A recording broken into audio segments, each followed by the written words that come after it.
13 aprel 9-cu sinif suallarının izahı ingilis dilindən. Baxaq. Birinci sualda trousers şalvar sözünü görürük. 13-cü sualda ona görə birinci tərəf cəm olmalıdır.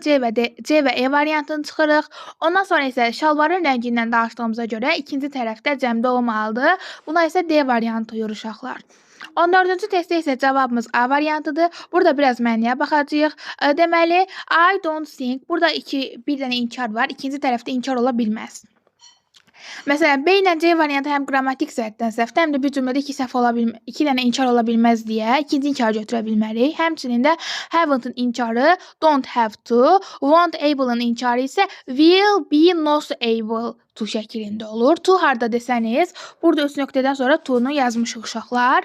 Deməli, B və C-ni buna görə çıxıram. İndi isə gəlin baxaq. D-ni isə will-in B-si olmalığına görə çıxıram. A və E arasında qalırıq. I don't think, mən düşünmürəm ki, you will be able to read the whole novel in 2 weeks.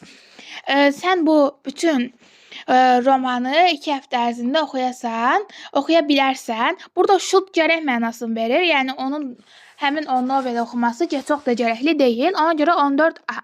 15-də isə the language courses, ingilis dili kursları cəmdədir. Ona görə A və B variantı.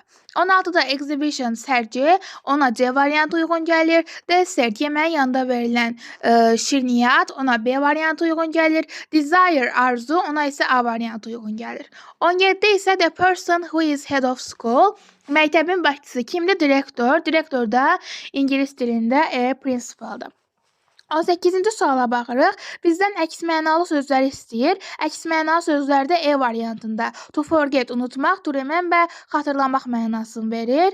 A variantında görmək, eşitmək, B variantında daxil olmaq, ziyarət etmək, C variantında razılaşmaq, qəbul etmək, D variantında isə başlamaq, hər ikisi sinonimlər verilmişdir. 19-cu testə baxırıq. 19-cu testdə neither or olar, not only but also olar, neither nor olar, neither or yox və but'ın da but and olar, but'ın oradan işlənmir. Ona görə B, C, D, E variantlarını çıxırıq. Yerdə 19A doğru variantım olaraq qalır. 20-ci suala baxaq. 20-ci sualda biz last month'ı görürük, keçmiş zamanı görürük. Keçmiş zamanın sualının didlə düzəldiyini bilirik. Ona görə cavab E variantı olur. 21-ci sualda isə yatağın üstünə uzanır, evə gələcək. Ona görə burada C variantı, onu seçirik. 22-ci sualda isə birinci tərəf təsdiqləyici, ikinci tərəf inkar olan taq cümlədən istifadə edirik və burada deer have long legs, maralın uzun ayaqları var. Birinci tərəf təsdiqlədi deyə və have-in inkarı dotla düzəlir deyə cavab D olur. Bu